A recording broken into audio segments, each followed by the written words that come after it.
Hello everyone, and welcome back to episode 4, where we will focus on getting your body ready to move after sitting for a prolonged period. I like to think of this as the time you might normally spend in the athletic training room, locker room, out on the field or court, or even on a mat. The goal here is to get your mind and your body ready for movement and do what we all love, be active. So grab your water, your music, and get ready to move. Morgan, thanks for showing us the ropes this week. Absolutely. This is exactly what I needed after a day of Zoom meetings and emails. First, we will start with a full body movement to increase blood flow. Morgan is standing with her feet shoulder width apart and slight bend in her knees.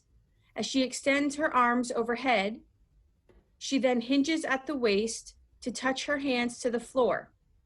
Then she can drop her hips down into a squat position, apply slight pressure in her knees with her elbows.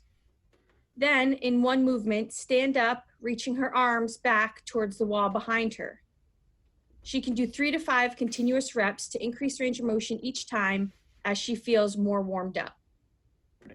Morgan then makes her way to laying on her back. She bends her knees, plants her feet flat on the ground.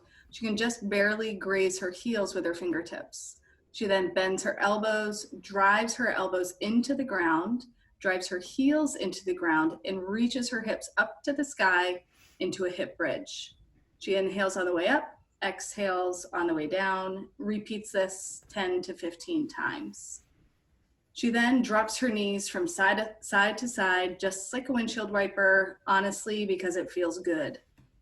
While she's still on the ground, she brings her right leg across her left into a figure 4 position. She brings her left lower leg up to parallel with the ground and grabs onto her left quad for a deep hip stretch. She keeps her shoulders flat on the ground here to counterbalance the rounding from sitting at her computer. She repeats this on both sides 2 to 3 times, holding for 20 seconds.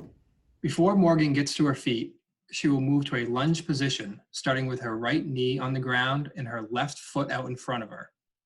Both knees should be at 90-degree angles while maintaining a straight line from her head to the right leg until the ground. She will now rock her hips forward slightly, providing a gentle stretch to her right hip and quad. For an added stretch, Morgan can reach back, grabbing her back foot and her sneaker while maintaining the same stretch. Remember to repeat this stretch on both sides. Moving to a standing lunge position, Morgan will reach her arms overhead and back. After a few seconds of holding this position, she will return to center and do slow rotations to the right and left. Taking a step forward, she can repeat the same sequence on the opposite side. Next, Morgan will move into a runner's lunge position with her right foot forward and both hands placed on the inside of her right foot. Morgan will reach up with her left arm and twist her upper body, so she is looking up at the sky to get rotation through her trunk. Hold this for about 20 seconds and then do the same sequence on the opposite side. This set of stretches is a great starting point. As you reintroduce movement, take an inventory of where you feel extra stiff or tight in your body.